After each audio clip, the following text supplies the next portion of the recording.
Death Spiral, the only anime podcast that has crawled out of the darkest pits of despair to take its revenge on you miserable ningen. I'm sorry, I will have my revenge. I'm too caught up in my own sad, dark backstory to even think about anime. I don't even know what I'm doing here. I need my revenge.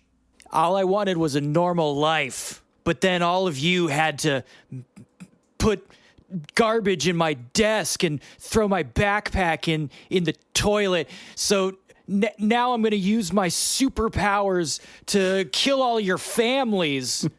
That's righteous, right? It's both righteous and morally Somebody good. tell me that's good. If I've learned anything, it's good, right? I'm not the bad guy. No, it's a good thing. It's a beneficial thing. It is a positive moral attribute. Hey, remember when they tried to keep making Superman evil? Remember that? That was like a whole thing for a while. So, I mean, that's kind of been an ongoing thing. They did it in the 90s. Yeah, it's stupid. Well, first they tried to make Superboy cool by giving him a leather jacket. Hey, he was cool. He was cool as hell. That dude rocked. He had a spiked leather jacket and round John Lennon shades, and I don't even know what you call that haircut.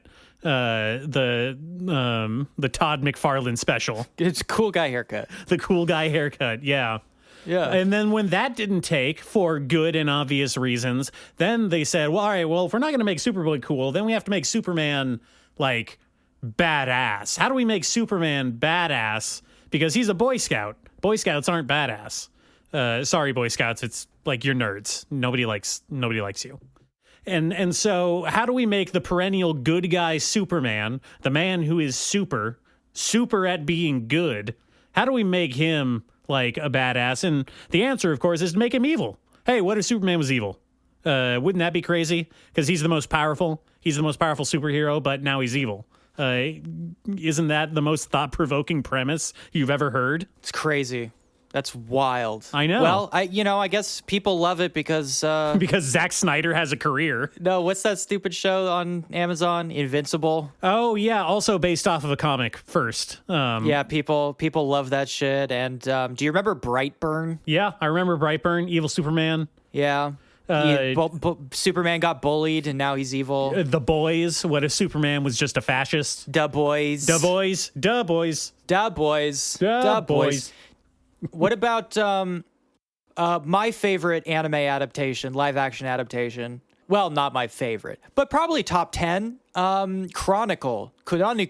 Oh, sure. What if Superman was Akira? Yeah, I remember that one. Yeah, what if Superman was Akira? Yeah. And it has that one kid I really like. What's his name? Dane DeHaan? Yeah. He's got that weird looking face. He has an angsty face. Like his physical features He's got angsty. a weird little goblin face, which I think is why they chose him to be the Harry Osborn Green Goblin in that Amazing Spider-Man 2 that nobody liked. Mm-hmm. Like I can see what they were going for. Like, hey, Dane DeHaan, he's a creepy, weird looking weirdo, right? He'd be perfect for what is essentially an incel take on Green Goblin. That was his thing. Yeah. And I do want to say, like, no shade at all. I think he is a handsome young man. It's not that he's like, a fucking weirdo. He's not like Peter Lorre or whatever, Yeah. It's just that he has a face with a lot of character, and that character happens to be School Shooter. If you fed all school shooters into like one of those amalgamation photo websites, it would just come out looking like Dane DeHaan. Yeah, in the movie whose title I always get wrong, Synchronicity, where they make the super AI Hitler by mixing all fascists together in one super AI. I would say you remember that? Sorry, I was thinking. You remember that movie? No, I don't remember that. When you said it, my first thing was I was thinking of Synchronic, about the ecstasy that makes you travel time. No, that movie kicks ass, but that's not the one I'm thinking of. I love the ecstasy that makes you travel through time, though. It's pretty sick. No, I don't think I've ever heard of Synchronicity. Synchronicity? I get this movie's I get this movie's name wrong all the time. Russell Crowe plays the super AI that is like the ultra AI Electro Hitler made of all like dictators and fascists throughout time. At any point in the process of creating an all-powerful fascist AI based off of the personalities of all known dictators, did anyone ever think that was a bad idea?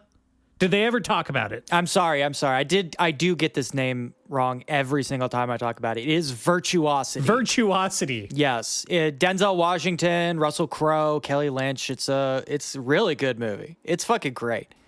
It's one of those ones from, I think it's like mid-90s when 95, when like evil AIs were becoming like a really big thing in a lot of like pulpy action movies. Wow. And the other trope that was really great and made its appearance in this movie is righteous cop who goes to jail for killing a bad guy extrajudicially. And so he has to be recruited out of jail for like one last dangerous mission. Listen up, McGarnagle. I don't like you, and you don't like me. I like you. But if you want to get if you want to get 5 years shaved off your sentence, you're gonna work with my team. Yeah, it fucking rules. It rules. I don't know. Making virtual mecha Hitler, electronic Hitler. That's pretty edgy, man. It's pretty edgy, dude. Pretty edgy. It's pretty edgy, as the kids say. You know what's funny, though, is like in anime, right, the evil AI like spreads out through the internet and becomes sort of like an almost electronic poltergeist. Yeah, look at any of the movies that Mamoru Hosoda has made. That's his entire career. Sure. Well, there's lots of different ones, right? There's so many of those. Mm-hmm. But in America, especially in the 90s, the AI would like build a body and then become a dude, even though that makes it, significantly weaker than an AI poltergeist. Oh, sure. But, if you're going to make yourself a body, Russell Crowe is not the worst body to make. 95 Russell Crowe, he's a pretty handsome guy. No, that's a pretty solid Crowe right there. That's some he's got some Crowe magnetism going on. He looked good in the 90s, man. Yeah. What did I just watch? I just watched Gladiator again after like 15 years. Sure. And that was 2000, so not technically 90s, but I think that was some pretty prime Crowe in there. He's got the little bangs like Roman, short haircut. He's got that stupid haircut. He's got abs. Yeah, he's got the whole thing. He looks great. Yeah, he looks great. Denzel looks great too. He's prime Denzel. Oh yeah. Hey, Denzel was in Gladiator 2. There's a connection. In Gladiator 2. Yeah. You mean Gladiator 2? Gladiator as well, but also the second one. He's in Gladiator 2. Yeah. Yeah.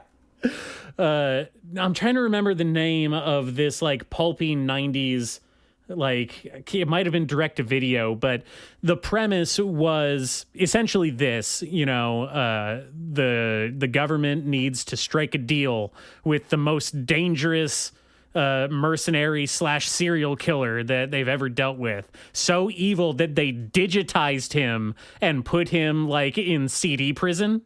Like the negative zone from Superman. Yeah. That rocks. But then he learned, get this, his digital brain learns how to break out of the CD and inhabit the internet.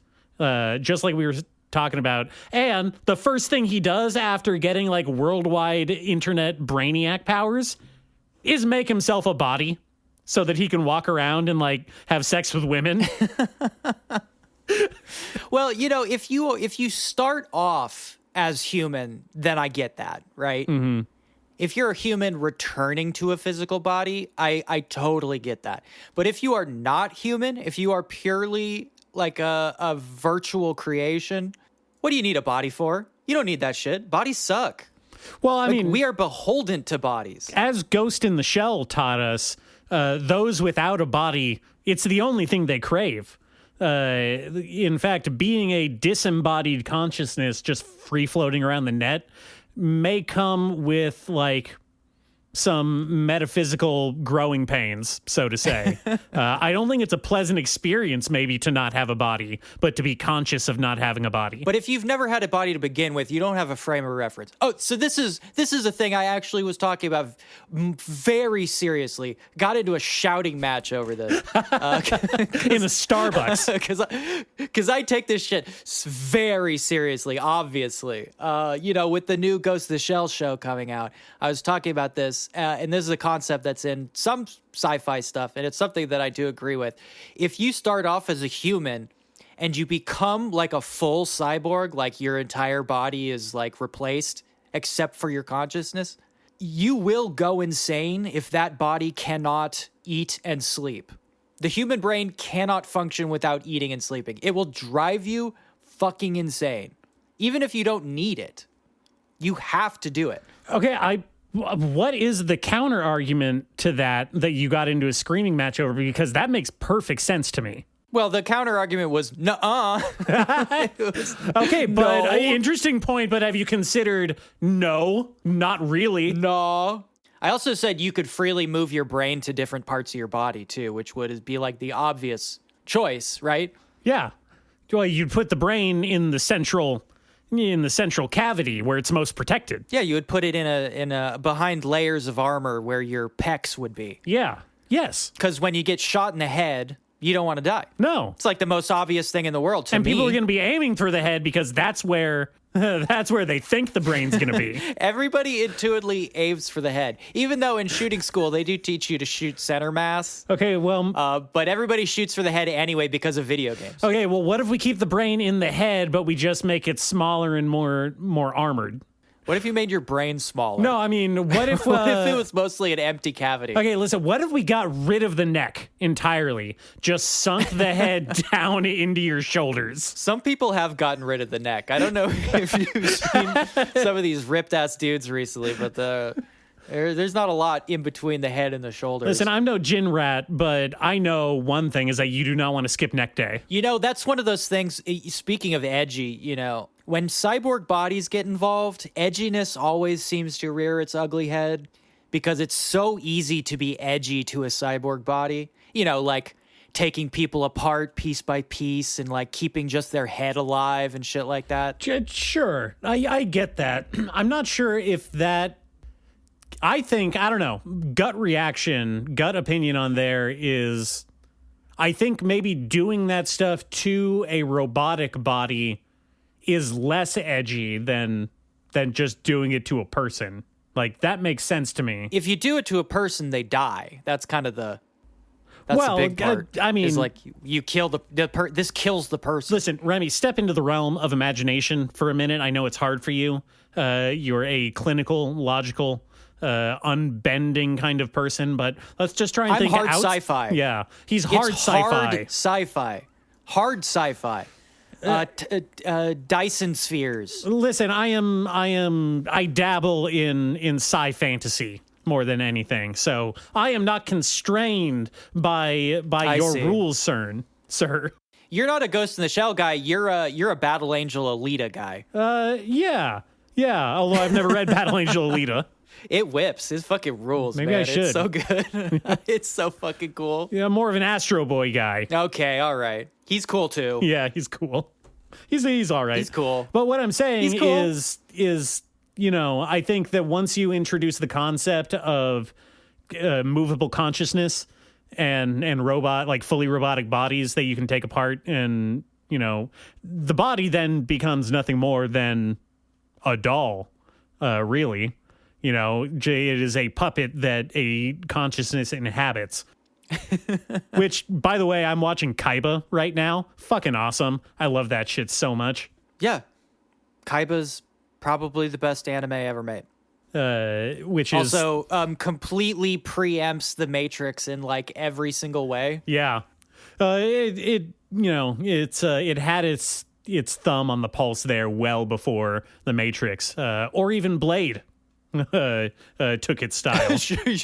Yeah, sure. Or Blade Runner. Yeah, or Blade Runner. There is a guy hunting cyborgs. And I don't know. Kaiba is very relevant to what we're talking about here because that is entirely about switching around brains in fully robotic bodies. And it's good looking while it does it. But what I'm saying is that once the body is just a thing, once it ceases to be a human body, it is a body, sure, but it's not a human body. It loses that visceralness for me. That is not to say that I prefer seeing like blood and guts and stuff like that, but in the realm of imagination, you can do that stuff to a human. You know, you can human centipede them if you want. Sure, you could human centipede them. I think a human centipede is way more edgy than, say, a disembodied cyborg head that's talking to you. Yes, it's true. It's true. If you accept the idea that you could human centipede somebody, that is certainly edgy. And I do. You know, as a hard sci-fi guy, it's very difficult for me to come around to that point of view because the human centipede would clearly kill the subject. Well, sure, but not before going on a rampage and killing the scientist. It's the strength of 3 people. You would hope so, yes. So is the human centipede just a Frankenstein? Well, it's 3 Frankensteins sewn together ass to face. Well, but Frankenstein himself was made out of a lot of people. Well, Frankenstein was made out of several different human centipede parts. How many human centipedes does it take to make a Frankenstein? A proper one. A proper like one? 6? Yeah. 6 or 7? At least 6 or 7 full human centipedes. Very inefficient compared to the efficiency of the human centipede. Well, you know, you lose a lot of body mass to snacking during the process. Did you watch those movies? Aren't there like 3 of them? There's 3 of them. I watched the first 1.5. I couldn't make it through the second one. It was too much. Yeah. Yeah. I was like, all right, this is not for me. Okay. This is no longer a joke. All right. Yeah, you know, I always thought I just can't see myself enjoying that kind of thing. Not that I don't like body horror, but the whole like, okay, well, we're just going to like torture these people for an hour and a half is not the kind of horror I like.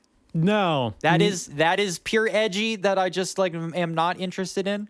Well, okay, so that brings me to an interesting kind of cross point here. How do you... Oh, finally something interesting. Jesus Christ. Well, how do you feel about French New Wave horror, Remy? Oh, you mean like, well, it's not really new wave anymore, right? No, because it's it was 20 like yeto 20 years ago. Yeah.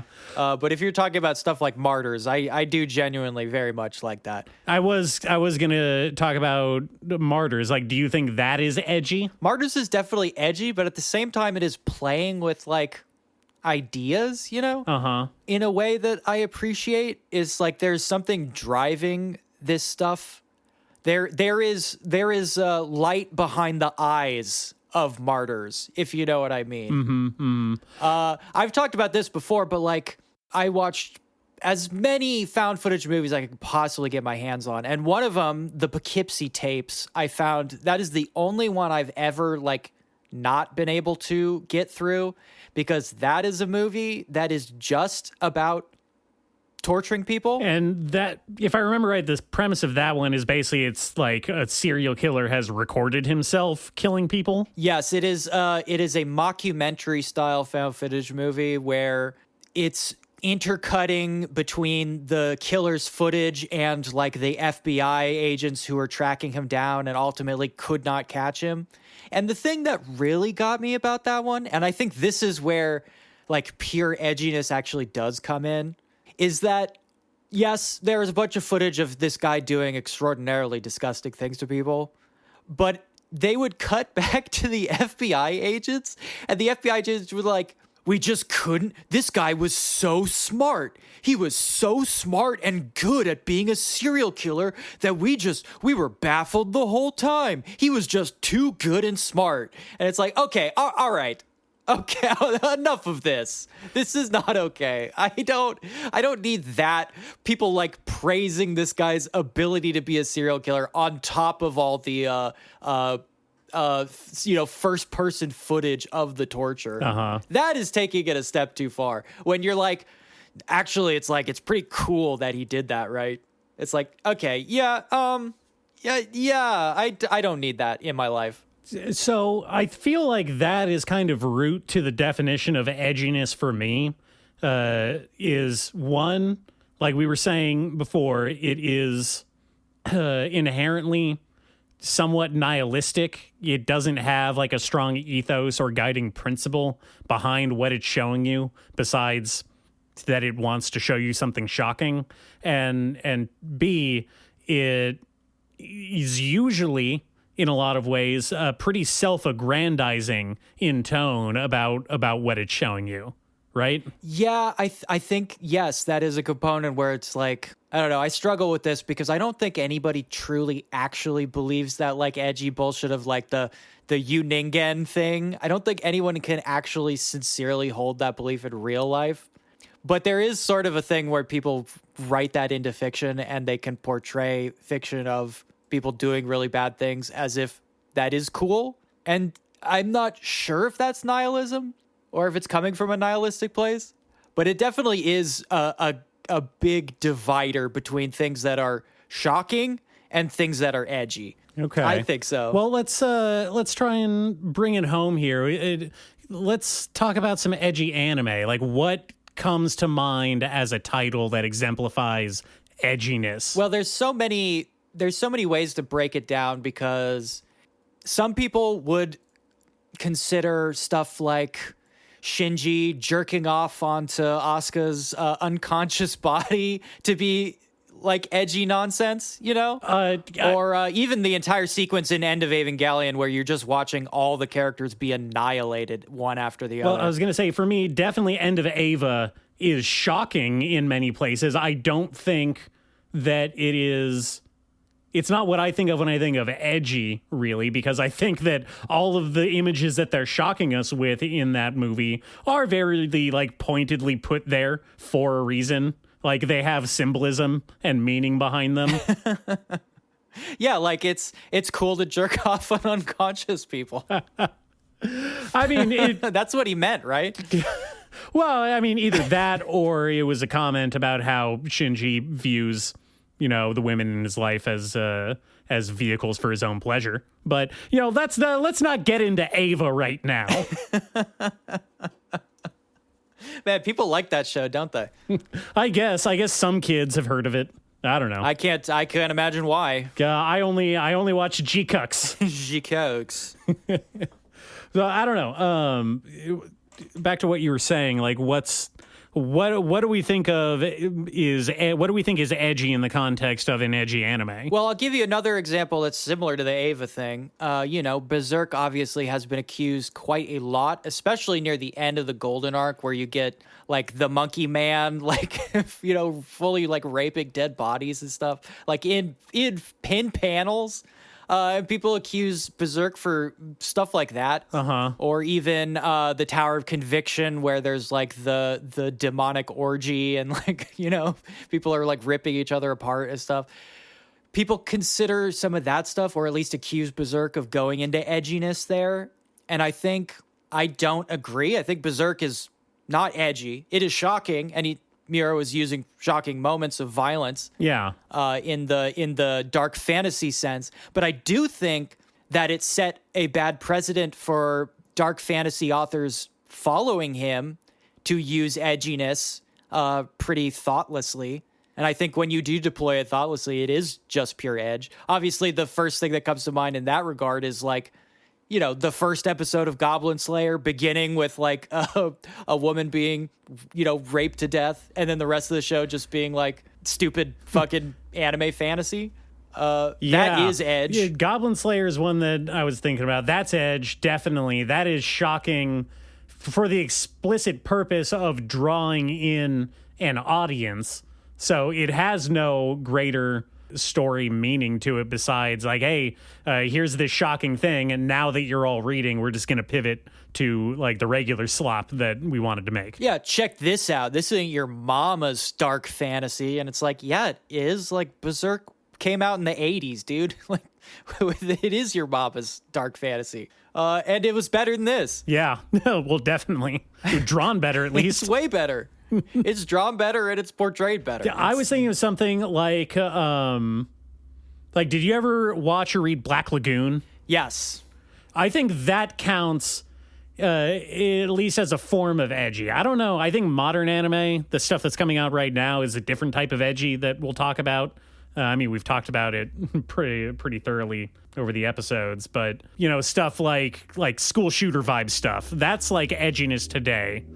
Black Lagoon is edginess from like mid 2000s, where it's all about doing drugs and gun violence and like sexy hit ladies in short shorts. And, oh, look at this one's dressed as a sexy nun. Isn't it crazy that a nun is shooting a bazooka at people?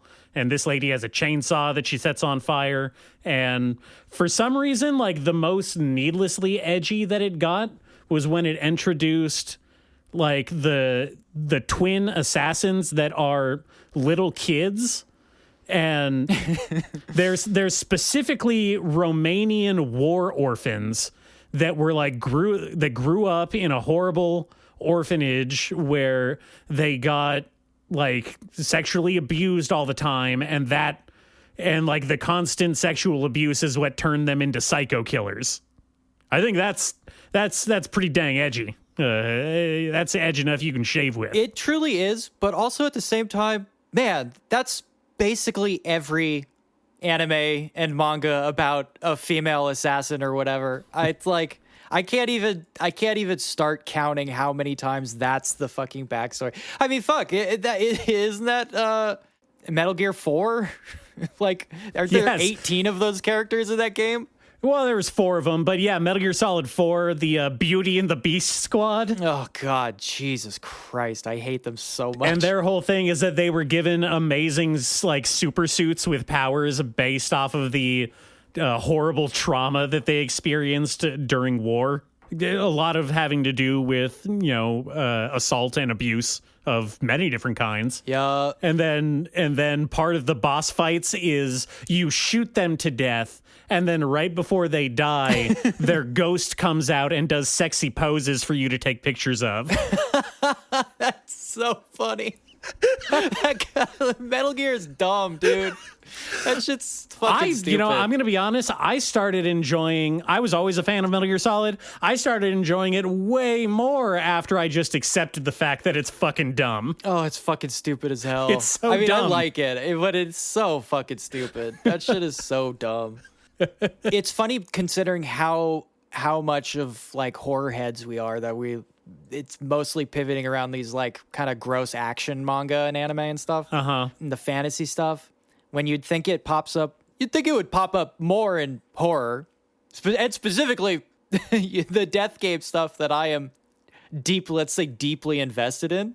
I don't know. Okay, hear me out here. I think that death games, maybe by their very nature, have a more humanistic tone to their writing than some of this edgelord slop, specifically because it is about, yes, betrayal and horrible circumstances and survival, but at the core of a lot of these that you've described in the episodes, like they're also about like people coming together to survive, people forming community and alliance, and generally having some kind of hope or prize or goal that they're trying to work towards that gives it at least somewhat of a positive spin, as opposed to, say, what was that anime that I talked about a couple seasons ago about the kid where his whole class gets isekai'd and everyone gets amazing powers except for him? But then he finds out that his shitty powers are actually the best powers, and he uses it to go school shooter on everybody. Yes, lots of like hero revengers and shit like that. Yeah, it's kind of what I mean with the fantasy and isekai stuff. Seems to have a lot of that but like a lot of horror manga doesn't. I would say there are a few definitely. But if you want my like humanist spin on death games, go back like 100 episodes of this podcast and find my solo episode where I gave my whole rant about it. I wrote up a whole speech and gave my entire thing about how death games are humanist at their core. But that's not entirely true about all of them. For example, Signal 100 is probably one of the edgiest things that has been ever put to page. And also they made a live action movie that I haven't brought myself to watch yet. but I'm sure it's great. But the whole point of that one is like, bad stuff happens and there's nothing you can do about it. And sometimes bad stuff makes you bad. That's sort of the whole message of Signal 100. Now, that's not the one where like everyone in the world is playing and the death game rules are issued out by phone text. No. Signal 100 is about the delinquent class who drives their like homeroom teacher insane. But as it turns out, the homeroom teacher was a disgraced master psychologist. And so during class one day, he subtly brainwashes all of them. And then like a week later, in front of all of them, he jumps out the window and dies. And it is revealed through some kind of posthumous letter or video or something that they have all been psychologically manipulated to kill themselves if they activate certain triggers. Oh, so they're getting Manchurian candidated. Yes, exactly. So all the kids are sitting at their desks and they all hear this and they're all shocked. And like one of the kids is so scared, they pee themselves. And that's against the rules, so they immediately bite off their own tongue and die. And there are 100 of these rules, hence Signal 100. And all of the characters are desperately trying to both learn and then work their way around each one of these rules. Except there is one kid who forgot to go to class the day they were all brainwashed, and he shows up at school, and he's like the incredible virtue boy of that manga, but he is not the main character. It's very weird setup. I actually really like it. There's some really good stuff in it, but there's a lot of shit that just happens that it's like, hey, you ever seen the worst thing that could ever happen to somebody? Check this shit out. And it's like, oh man, that is not okay. Huh. What kind of powers does Japan think psychologists have? Apparently, the ability to completely manipulate someone in every possible psychological way. Turning them into chickens is essentially like child's play. Like birthday hypnotists are like amateur league. This anime world, the world of this manga has no concept of like in-person conversational therapy with a therapist. Oh yeah, no, that's not a thing. Wait, you go to a person to just like talk about your problems? Why? I will say, to contrast that though, there is another death game called King's Game. Oh, like King's Cup, the drinking game. Yes, exactly. It is pretty much King's Cup except a death game. Oh. This one has a really fun setup because it starts off with one kid going to class and he's like really nervous and weird. And as soon as the death game starts, it's revealed that he is the previous survivor of another death game. And that's why he was being super weird and scared all the time. That's a great setup. That's a really great way to start a death game. That's pretty good.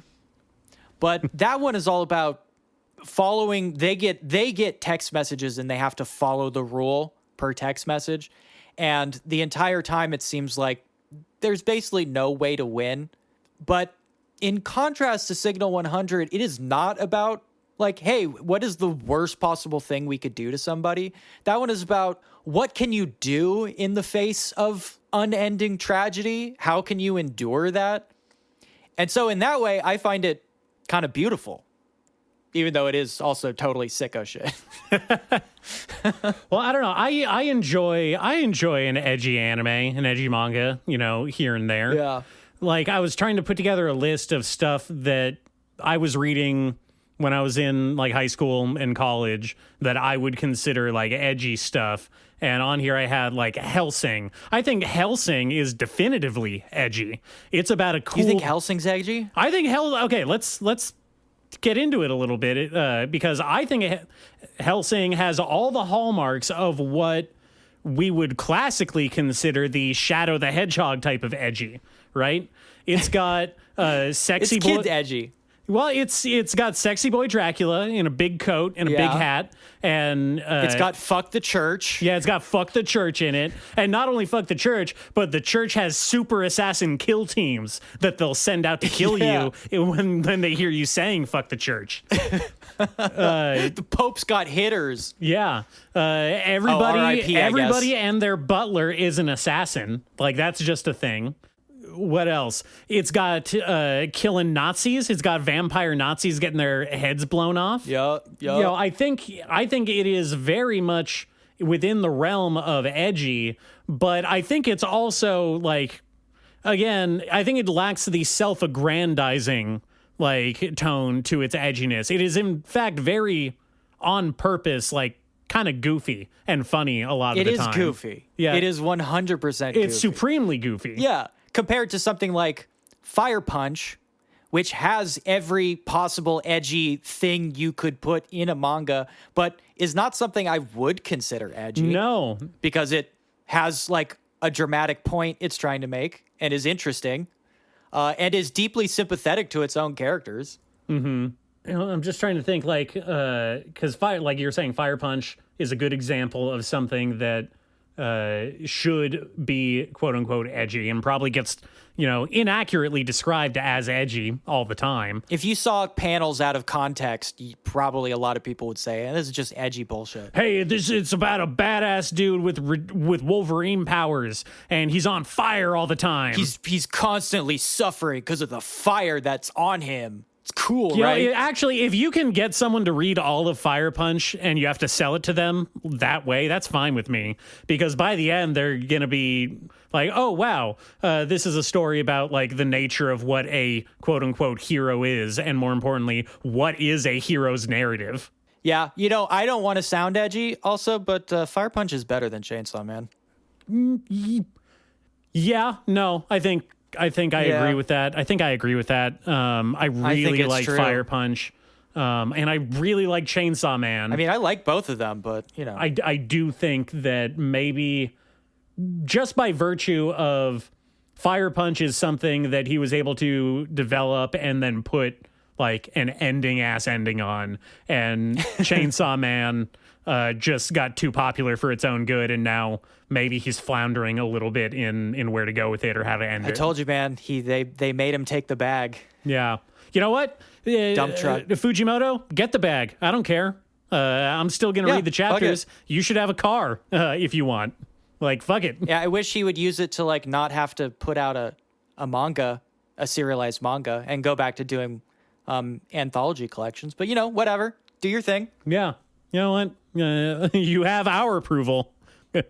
Okay, what about something like Elfen Lied? Because I have not watched all of it, but I would generally, in my head, consider that, like, pretty edgy.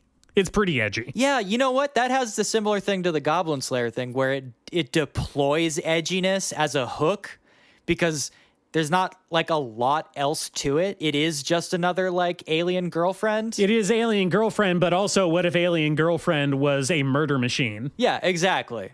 Like, but it's the actual story itself is not that edgy. It's like a doofus girl who doesn't know anything, like falls in love with the first boy that shows kindness to her. And that's the whole story. It just happens to also have like lots of murder in it. It's not nihilistic in the way that you were talking about before. Whereas something like Freak Island by the guy who did Pumpkin Night totally is absolute wall-to-wall edge. Because it is just about relishing human suffering. That is what Freak Island is. It doesn't even, at some point, it doesn't even have characters anymore. It is just victims and perpetrators. And you're just seeing them clash. Which goes back to what I was saying about like one of the core fundamental levels of edginess is that it is just imagery that is meant to shock. Like that's it at its base core, to me at least.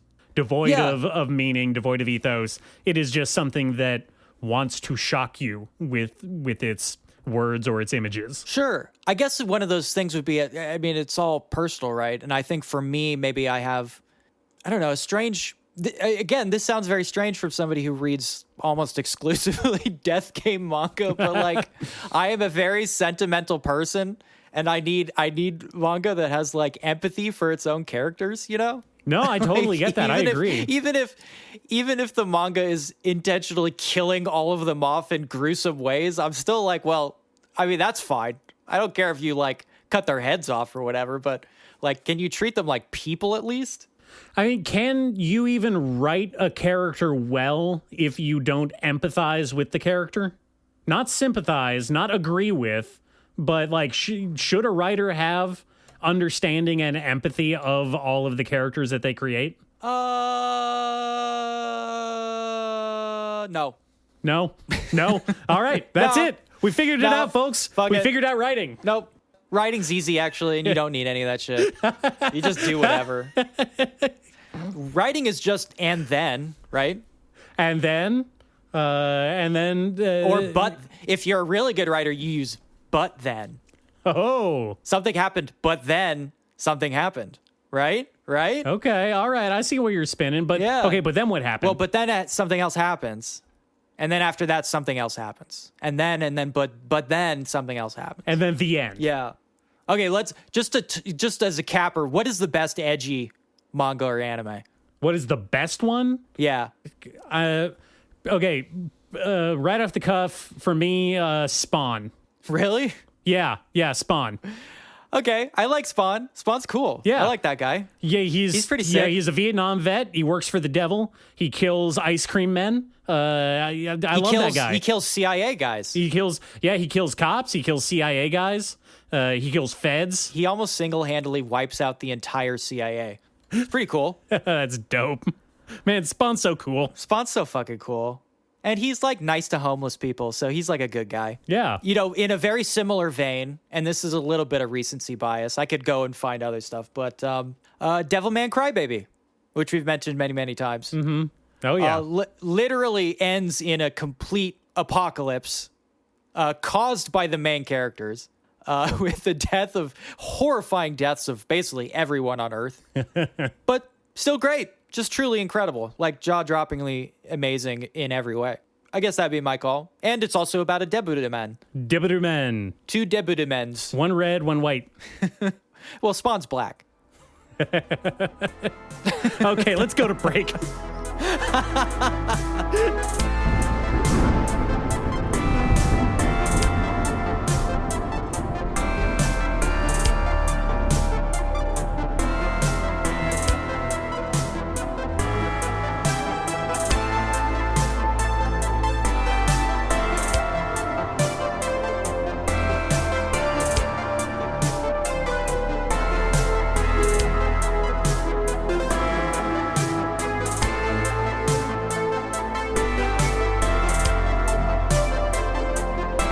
All right, guys. Well, now that we've gotten that out of the way, Shook it out of our system. yeah, let's get back to the non-edgy anime. The ones we all love. The wholesome anime, the cottagecore anime, the cozy witch anime. That's so dominant this season. Yeah, the stuff that puts you in a real fuzzy mood, you know, makes you want to get a cup of tea. Yeah. Cozy up on the couch, watch some anime for the week with your buds. You know, feel good stuff. Forget about how awful the world and your life is. Just for 2 fucking seconds. Can I just get 2 fucking seconds, please? No dice.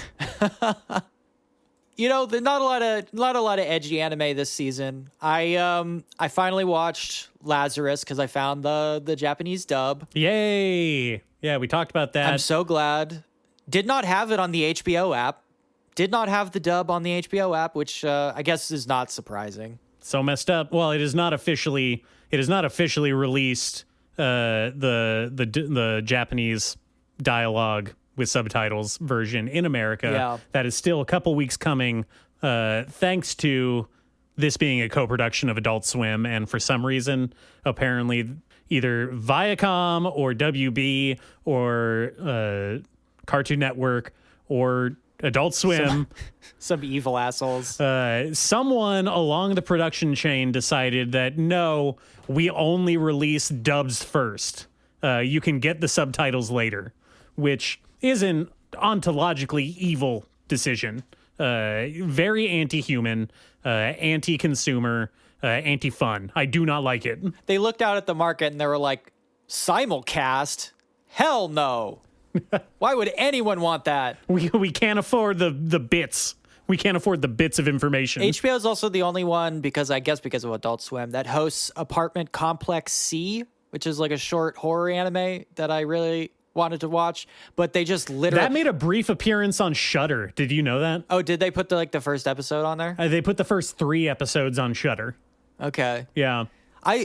It's cool, but like there is no Japanese dub to be found anywhere on any of the official streaming sites, which is just... That's awful. Wild. Why would you do that? You know, if they keep doing stuff like this, the people are going to be forced to take power back into their own hands. That's all I'm saying.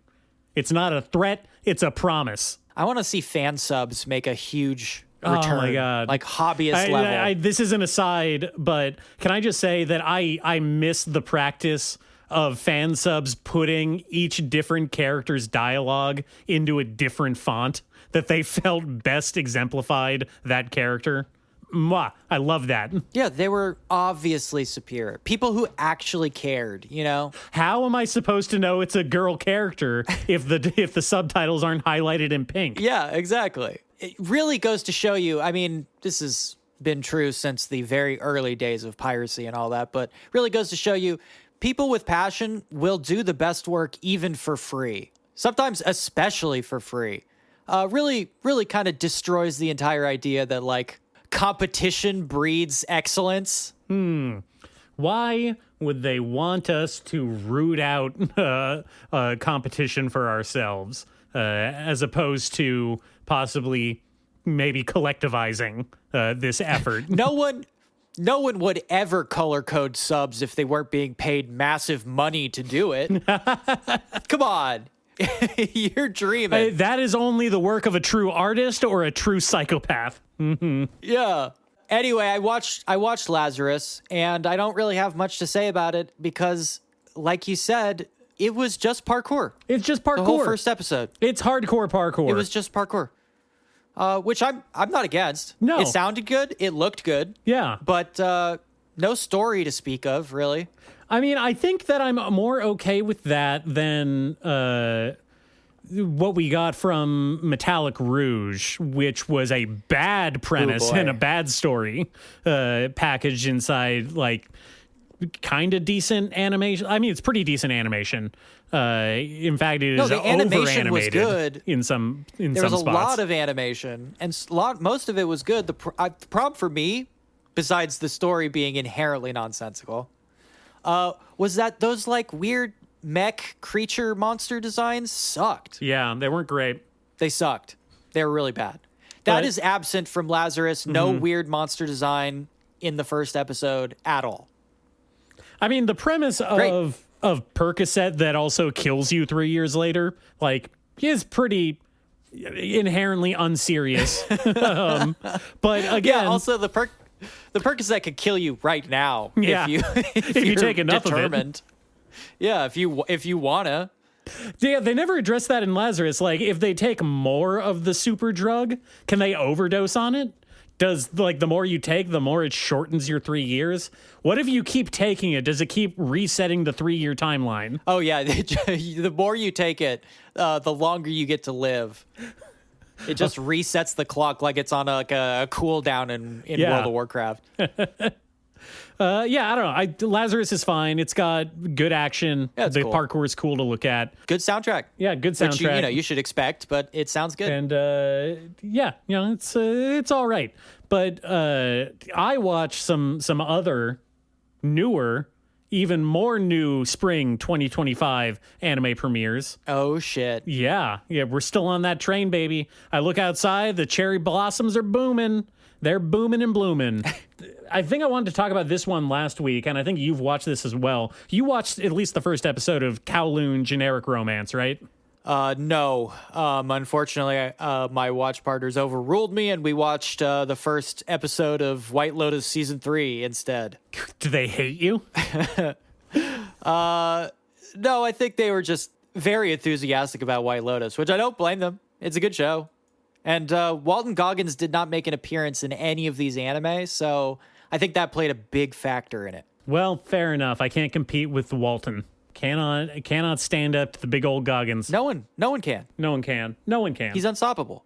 Actually, he would be great. He'd be great in a live-action adaptation of Kowloon Generic Romance.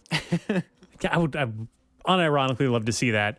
I watched the first episode of this and immediately went and started reading the manga because I was so intrigued by the premise.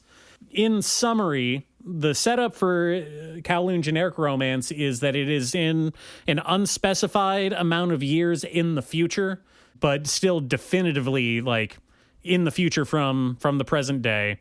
And there's kind of like hints at a vague, future tech existing and permeating throughout the world. There's a lot of allusions to this big pharmaceutical company that like is making just miracle drugs that don't kill you in 3 years, I might add. Oh, that's dope. I know. Well, I don't know. It seems like a bad business model to me to not have the drugs kill you after 3 years of using them. But maybe that's just... It is very funny to make a drug that kills you. It's just that's so funny to me. It's still so funny to me. The beach that makes you get old. Yeah. The drug that makes you dead. Oh, fuck, that's cool. And so it's kind of like a, futuristic world, except for Kowloon Walled City, which for some reason seems to be set up as almost like a nostalgia reserve.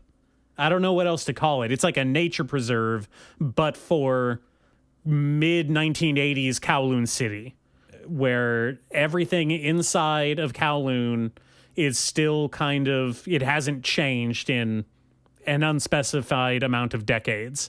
But it is, if you look up any like Hong Kong Kung Fu city film from the 70s and 80s, it looks like that. Hell yeah. Which is great. Hell yeah, brother. The first thing that comes to mind, which is obviously it was also the source material that Dorohedoro is pulling from when it designed its whole kind of like world city design from. It's doing that thing. Lots of like hole in the wall food stalls and restaurants and weird shops selling esoteric herbs and stuff like that. You gotta love it. You gotta love that shit. I love it. It's great. It's great. Graffiti up the wazoo. The highest quality graffiti you've ever seen on every inch of concrete. It's great. I don't know. You have not read Gachiakuta yet. You've really got... That's some... There's an entire dedicated artist who just does the graffiti in that manga. Fucking sick. Hey, we need to employ a graffiti guy. Get him on the payroll. We need a graffiti guy. Yeah. Oh, also, by the way, speaking of this, Criterion is rolling out a bunch of Hong Kong like crime and action movies right now in its big collection. I think they have the election movies are on there right now. God damn, that's some good shit. Anyway, please continue. Anyway, so the narrative centers around these two real estate agents who work in a small office together, and they're doing this is where the generic romance comes in, because they're doing a generic romance I was thing. wondering. Yeah, I was wondering about that. They have the whole personalities clashing, but actually they're flirting with each other kind of thing going on. You have the carefree guy who doesn't take his job super seriously and is always late and is kind of bossy, and he butts heads with the female lead who is more prim and proper and very serious about her job. And most of the episode is centered around them fighting about like which restaurant that they're going to eat at for lunch today. Cool. Yeah. Very generic, very romance. Now, it does throw in a couple different wrenches into the works of this whole thing that I would maybe venture to say kind of makes it not generic. Maybe makes it fairly unique overall. What? I know. The title is misleading. Huh? Now, imagine this, this romance, this flirtation. I'm imagining in this weird. I'm imagining Failure to Launch, starring Matthew McConaughey. Yeah, sure. Why not? That's my rom-com frame of reference. Yeah. And failure to launch, but it takes place inside the Gormenghast castle. Yeah, instead of a Motel 6. Yeah. So in your imagination there, throw in a giant artificial planet being built above the Earth, just kind of omnipresent in the background. Done. Completed. Yeah. Finished.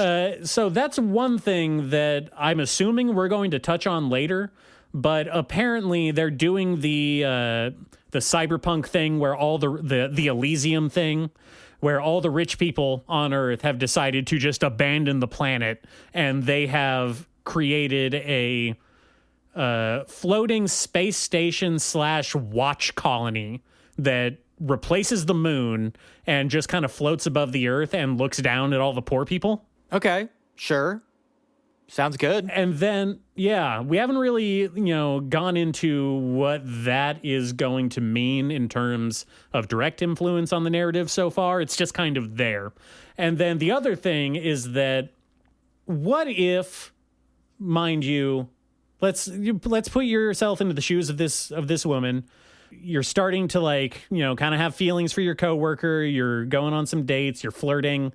Everything is feeling good and new, and you're excited about this new relationship. But for some reason, everyone that you encounter assumes that you're his girlfriend, even though you're not officially dating yet. And not only that, but apparently you've been his girlfriend for 5 years. Okay. And you have no memory of this. You just started this job a year ago. You just met this guy, and it's just starting to get a little bit more than just a flirtation. Sure. But for some reason, everywhere you go, waiters, bartenders, people, random people in shops on the streets, they all greet you not only do they know you, but that they're good friends with you and that they've known you for many years. Wouldn't that be kind of weird? This is sounding like my life.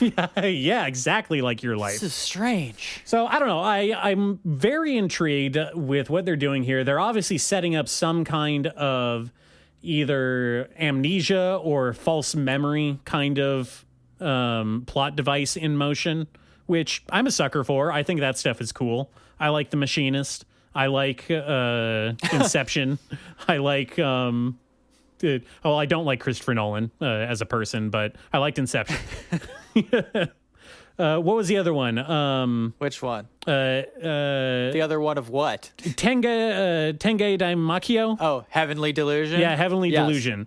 Tengoku Daimakyo. Tengoku Daimakyo, thank you. Which has started up again, by the way. The manga is no longer on hiatus, and it is publishing again. So they're doing something here with manipulation of memory, and specifically about nostalgia. I think the fact that the city setting itself, Kowloon, is by law, by Earth decree, supposed to be some kind of time-preserved nature, sanctuary, almost. Like I was saying. Sure. Where everything is not allowed to...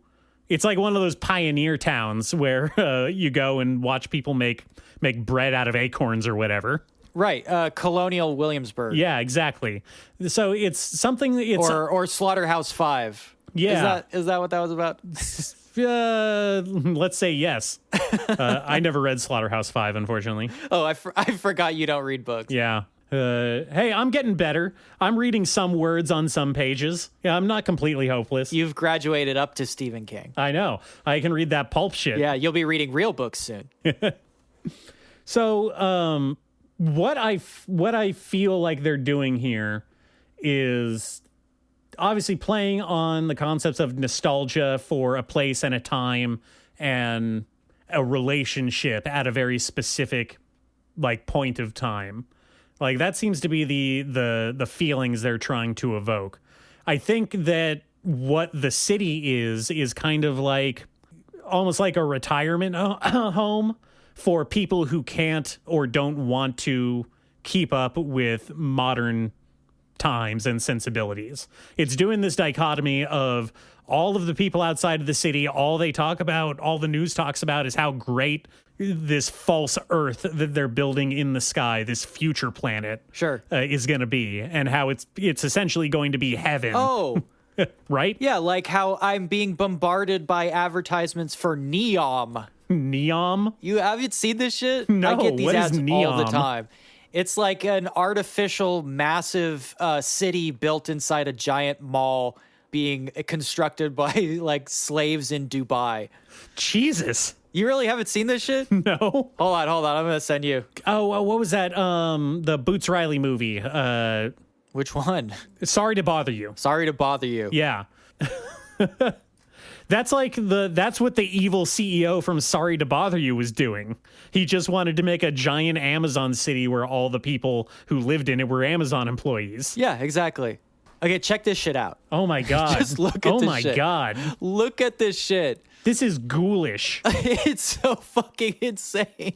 I get ads for this place all the time. And it's all concept art because they haven't actually done anything. Oh man. Oh, and you can tour it in VR. Yeah. I mean, this is literally Elysium. Yeah. Like, they're doing it completely unironically. Yeah, and so that's what they're doing in the world of Kowloon generic romance. Essentially, They're building Neom. Yeah, they're building Neom in the sky, and everybody who either can't afford to or doesn't want to gets to stay on Earth and live in a dirty city and have their memories wiped. I think that's kind of what they're going for. Why would you want to live in Austin, Texas, when you could live in Neom, the Saudi Arabian engineered business city? I don't know. It still might be a better sell than Texas. So yeah, I don't know. I'm one episode in. I haven't taken the time to watch the 2 other episodes that come out yet, but I am going to circle back to them because I'm intrigued. I've been reading the manga. One thing I want to point out before I move on is that compared to the manga, the anime is taking a racehorse fast pace to how it's adapting this. The first episode covers roughly the first volume and a half of the manga. Wow. Well, I think it's because a lot of the manga, like many pages in a row, are these very well drawn out, like thoughtful, kind of contemplative cityscapes with no dialogue, just kind of the characters walking through these neighborhoods of this city, different levels, and just kind of experiencing all of the people and both the people and the clutter and like the life there, but also like the small quiet areas, which I think is really beautiful. It's really well drawn. It evokes that feeling of nostalgia that it wants the readers to feel. Sure. Obviously I think it's going to hit more for somebody who grew up, say, in Tokyo or Kowloon or even New York more than, say, me. But I think that the fact that it's... Yeah, who grew up in a one-horse town in the sticks. Listen, The only friends you had growing up were the corn stalks that you would talk to. Listen, I'm an Okie through and through. Everybody knows that. I grew up on a farm, well away from all electricity. Farmy brat. I didn't see a telephone until I was 17. But I don't know, if it can make me feel nostalgia for a place that I've never been, like that's good art. That's evocative art. That's a recommendation from me. Yeah, I mean, I've watched Scorsese movies. Sure.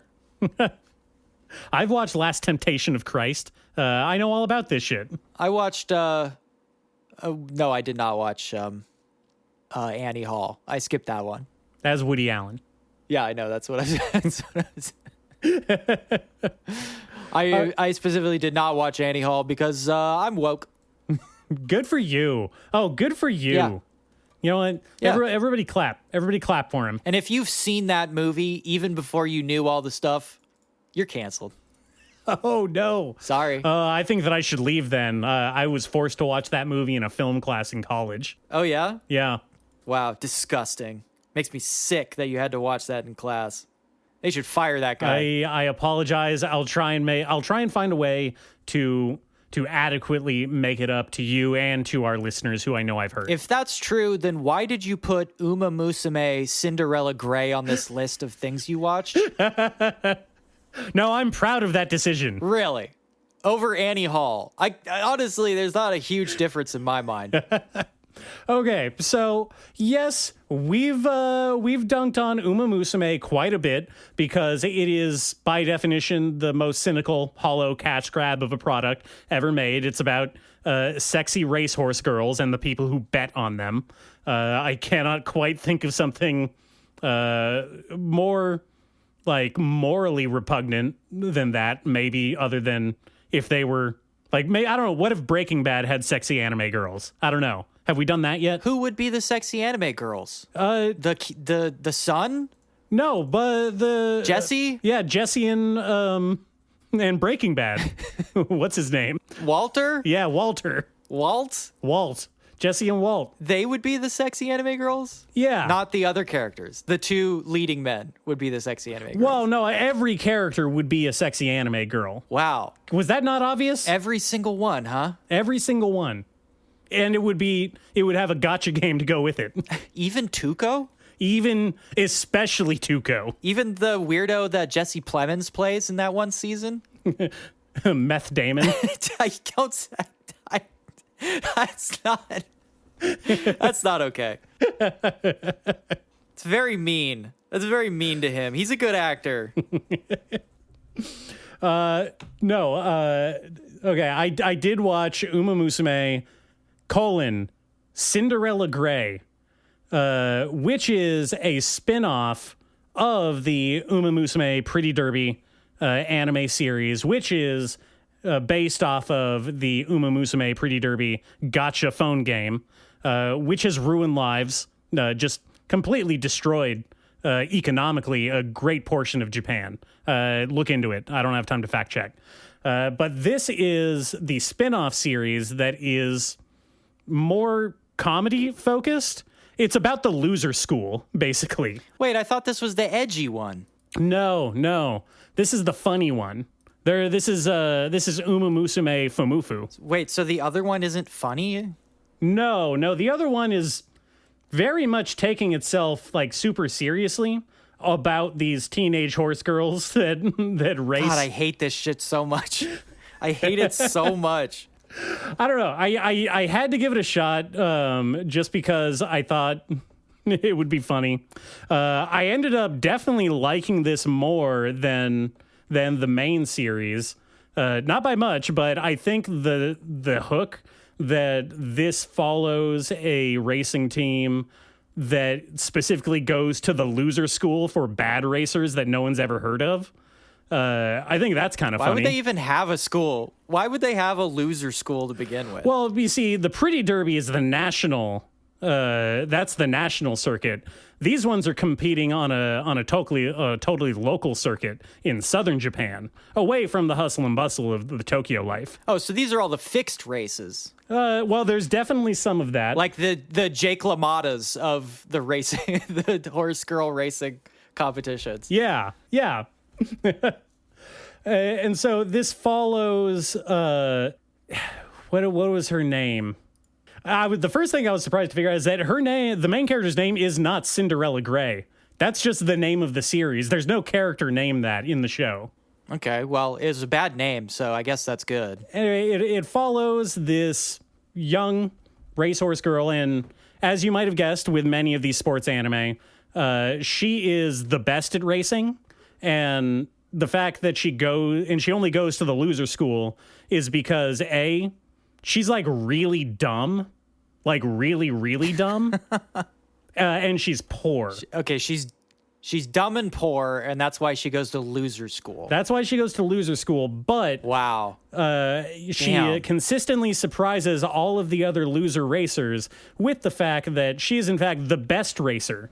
She's, well, I was about to say superhumanly fast, but again, they're horse hybrid women, so they're all fast compared to a regular person, which there are regular people. So weird, man. In the world of this setting, there's three types of people. There's regular people, men and women and everything between, and then there's horse girls, and they're their own thing. And there are no horse boys, which is another interesting. That's not okay. That is not okay. How this can't be allowed to continue.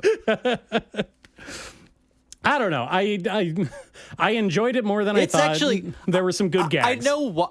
I know why they don't address the like horse boy thing. I get it, but actually leaving them out implies something even darker. That's what I was thinking about right before we started recording. Yeah. It's really fucked up. Yeah, it's really messed up, right? It's really bad. Like, you guys, come on. So our main character, her thing is that when she was a little kid, everyone said that she wasn't able to run good because she had jelly knees. Wait, she's Forrest Gump. She kind of, yeah. Yes. Oh, no.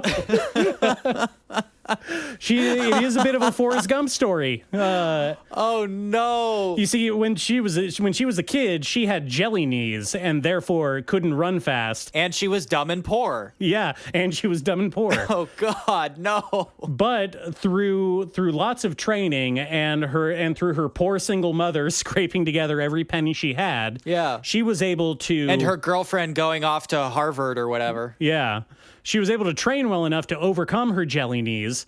And in fact, her jelly knees are what make her like the best at running because she's like more super flexible than everybody else. And that lets her run faster. Yeah, very important to being a horse. Yeah. Is having jelly knees. Well, I mean, tell me if I'm wrong here, but like in the real world, when a horse has bad legs, specifically a racing horse, don't they shoot the horse? Yeah, they shoot him in the head. They shoot him in the head with a big gun, right? Sometimes like on the track if they hurt themselves. Unfortunately, or maybe fortunately, that is not present here. They did not shoot her in the head, and this let her overcome her crippling disability of having jelly-like knees to become the fastest runner.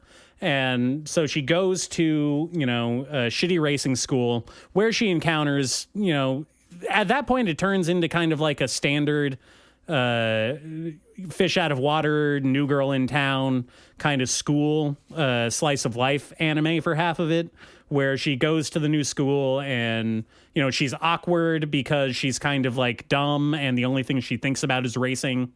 Like she's obsessive about only thinking about racing to the point where she like isn't really present for a lot of conversations that are happening around her. Okay. There's an ongoing bit where she's too preoccupied with thinking about racing to realize that her classmates are trying to bully her, thus making the bullying completely ineffectual.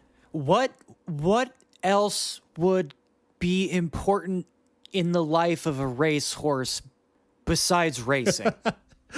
Well, okay, that actually like brings up learning to count with stomping your hoof on the ground. One of the actual really funny jokes from the episode is one of the horse girls like asking that exact question to their teacher in class. They say, "Hey, oh shit, are you going to talk about any of the other like career prospects like that we have because this is such a bad racing school?" And the teacher is like, yeah, but don't worry about that stuff. We're just going to talk about racing here. They're one step ahead of me. Yeah. The teacher's like, well, you could race or you could be like one of those riot police horses. Those are your only two options. There was another gag where he calls the whole class, where he calls his own class bad at racing. They're like, hey, so yeah, you just explained how the local circuit works, but what if we want to go to nationals? And he just straight up says like, yeah, none of you guys have to worry about going to nationals. You guys all suck. You all suck. You're all terrible and you suck at this. And it's pretty much the only reason you're alive too, so. And again, I have to remind you that horse girls in this universe are reincarnated souls of real racehorses that died in our real life world universe.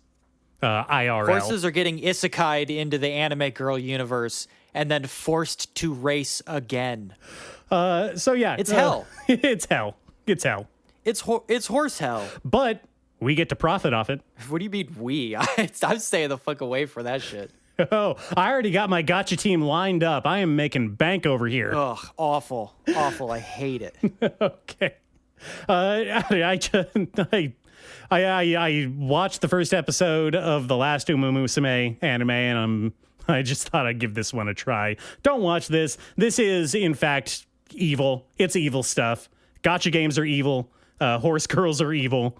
This is not good for your psyche. No, it's very bad, in fact. And it really makes Fate Stay Night look like a shining example of brilliant fiction. Hey, what if Alexander the Great was a sexy anime boy? That puts seats. That's a billion times better than, hey, what if Seabiscuit was a sexy anime girl? Sorry, it's just better. Oh, we haven't even gotten to Seabiscuit. Seabiscuit is like the Sephiroth of this universe, an unattainable demigod. Oh my god! Oh my god! I can't. I cannot. Okay, all right. I did watch one other thing before we wrap up for the day. This is something that we pointed out, when we were looking at the spring 2025 lineup. I watched the first episode of Zatsu Tabi, It's Journey. It's Journey. It is Journey. No, it is Journey. It's Journey. It is Journey. It is Journey. It is Journey. And is it? Well, I haven't watched this one, so I don't know. That depends on how you define a journey, because I was unexpecting this. Maybe I should have. It is about a struggling manga author who, and we've all had this. We've all had this experience. We take our manga draft to the Katakawa headquarters. We sit down with our editor. They look through our drawings. They say, yeah, this is good. But, there's no real thematic through line. There's not like a story being told. You're just kind of moving around between set pieces. So, let's rework these a bit and come back again in, a couple months. We'll see what we can do. And what is a struggling manga author to do when you have that experience, huh? Like, what are you going to do? What are you going to do? If I know anything about struggling manga authors, it's they'll hole up in their room, chain smoke 24/7, and get really obsessed with an idle management game. Well, what if I told you that our main character does the opposite of that? Oh, shit. Like almost the exact opposite. Sounds like a fantasy manga. In response to this crushing defeat at the hands of Katakawa, she decides to place her fate in the hands of a Twitter survey. She is basically shitposting, and she only has I think it shows her profile. She has 20 followers tops, and she puts out. That's me for real. Yeah, I know, right? And she puts out one of those stupid little Twitter surveys like, hey, vote on what I should do next. And it's something stupid like, which direction away from Tokyo should I go? Up, left, or down? What about right? Well, right takes you into the ocean. I mean, that's still legit. and she makes this stupid post and then goes to sleep and wakes up in the morning to a bajillion replies, because it turns out that one of the people that follows her is actually a well-known successful manga author who has 40,000 followers, and they retweeted their little survey question, and all of that person's followers decided to chime in with their answers. Can we get one of those? Yeah, I know. Can we get one of those? Is there a way we could? Can we get one of those? Do we know anybody? That'd be great. Oh shit, we don't know anybody. Oh fuck. Oh no. And from there it turns into I can't understand Okinawan from last season. It turns into a travel brochure commercial. But instead of trying to draw people into one location, it is now about her basically letting, it's a Twitch plays her life kind of thing, where she just kind of lets the nebulous voting populace on Twitter dictate which city she goes to next. And then the episode is, essentially her reviewing hotels and trains and towns and restaurants in these places that she goes to. I don't know exactly how this is going to help her big, like, magnum opus fantasy manga that she's trying to write. But that's what we're doing. That's it. And so, I don't know. Is that a journey? Because to me, maybe that sounds just kind of like a little vacation. Like you're getting fed up with work and you need a little vacation.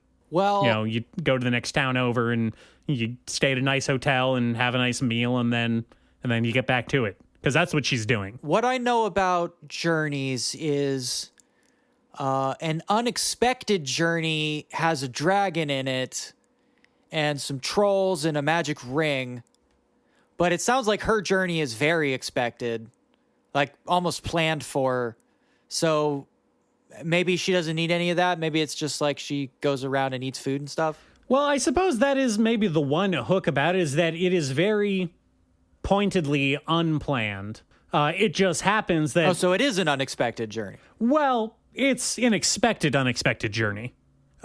She is setting out... The known unknown. Yeah, she is setting out from her house with the express purpose of taking a little trip. She just doesn't know where she's going or how she's going to get there. So she gets on a train line that she's never been on, and she goes to a hotel without a reservation, by the way. She's playing real Maverick with this one. Oh, shit. And she walks up to the desk and says, hey, I don't have a reservation, but do you have a room that I could stay in? And they said, yeah, no, we have an empty room. You're good. And then she stays there, and she has a nice evening at the hot springs. All these hot springs, man. It's crazy. We don't have anything like that. What's up with that? It's crazy. What's up with that, huh? I don't get it. These people are always going places and then there's like a hot spring there. Is that real? Does that really happen? I don't know. I'm going to take a journey to find out. I'll let you know. I'm going to have to take a journey and find out if there's real hot springs. Because I kind of don't believe it. I think they're all lying. Some kind of magical, naturally occurring hot bath just out in nature? I don't buy it, mister. Yeah, I mean, I've been to some national parks, and every once in a while you see an open body of hot water, but the people that go in it die. So I'm just like, how is that real? They tend to dissolve a little bit. Yeah, they burn to death. So I just find the whole concept to be kind of eyebrow raising. You know, I'll say this: I've been to Japan. I didn't see one hot spring. Well, where were you? I was in Tokyo. That's like all of Japan. And there were no hot springs in Tokyo? I didn't see one. That's crazy, man. So they are lying. Yeah, they are lying. Lying to our faces. This is ridiculous. So maybe that's the unexpected part, is that there are hot springs. She's like, whoa, I thought these didn't exist. So, yeah, I don't know. That doesn't sound like a journey to me. That sounds maybe just like a day trip. It takes a 3-hour train ride and then you go home. I guess the bit, I don't even know if it's a bit. It's not even a journey. It's not even a continuing journey because she comes home after going to each of these places. It's not like one long thing where she's going from place to place. The loop is she gets her manga rejected, she takes a little vacation, and then she comes home and repitches her manga, and it gets rejected again, and so she takes another vacation. Yeah, that doesn't sound like a journey, but then again, if you go on an unexpected journey, you come back and you write a book called There and Back Again, so... Yeah, but that was self-published. I don't know. Bilbo didn't have to put up with Katakawa. That's true. It's a better way of life, the Hobbit life. You don't have to go through a fucking extortionary publisher. Yeah. So I don't know, you know me, I'm a sucker for anything that features like food or well-drawn backgrounds. There's not much of a story to it. I just explained the entire story. And so it is mostly just a animated version of a travel program that is highlighting various small towns around the countryside that, hey, maybe you would also like to take a small quote unquote journey to this place and spend money there. It's a very tiny journey. Yeah. Which I would. Like, I agree with them. I would love to do that. That would be great. Unfortunately, I don't live in Fantasyland where people can just go out on tiny vacations multiple times a year. Yeah, well, you're not a mangaka who have the luxury of just picking up and going wherever they want with all that manga money. I know, right? From all the payments she's getting from her rejected manga. Her rejected mangas. Yeah, you should just start learning how to draw. Why haven't we done this so far? Yeah, I don't know. I know people who learned how to draw and they're not doing great either. Yeah, but they're not turning in rejected manuscripts to Kadokawa, which apparently is how you make the big bucks. Is Kadokawa already producing English language anime podcasts? Can we get in on that? Can we get ground floor there? The only official ones I know of are Crunchyroll, and obviously we're better than that. So much better than that. If we can we're so much better than that. If we pitch the right way and get rejected, maybe they'll pay us for it. God, I hope so. I'm putting that on the to-do list. Okay, got it. Get paid. Get paid. Get rejected by Kadokawa. Pitch to Square Enix. Get rejected by Square Enix. Get rejected by Square Enix. Man, if we could just get our podcast to be like an in-game podcast and like one of the Final Fantasy remakes, like you pass one of the radios in-game and we're talking. Damn. Oh, or on the radio in Grand Theft Auto. Yeah, the famous Square Enix game, Grand Theft Auto. Listen, it's Grand Theft Auto, but it's going to be with sexy anime girls. It prints money. Maybe a Yakuza game. We could be a podcast. Oh, that would be Kiryu puts in his AirPods and you listen to us talk about anime. Hell yeah. God, that'd be sick as hell. I do want to play that Yakuza game in Hawaii. That looks pretty sick. Yeah, it's sick as hell. Yeah, there's that pirate one.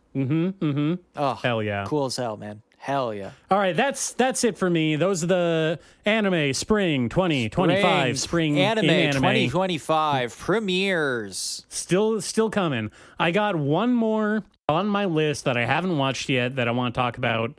And then I think that'll be it for me for this spring season. Wow, all the way through your list already. Well, I've got a few more left to go. Hopefully I can squeeze a few of them in before the next episode of White Lotus, but I might have to do it on my own time. We'll see. But I'll definitely have a new one by next week. Don't worry. Well, once again, handsome, beautiful, tall listeners, thank you for sticking with us. Check out the Instagram, check out the TikTok, follow us on Blue Sky. You're welcome. Yeah, you're welcome. You're welcome. You're welcome. You're welcome, people. All right. Bye.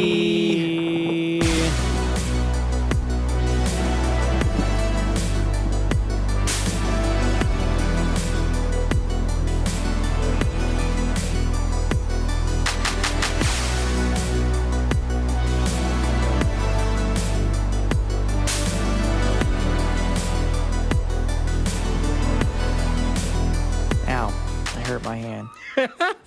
Ow, I hurt my hand. I hurt my hand. I hurt my little hand. I hurt my hand clapping the wrong way.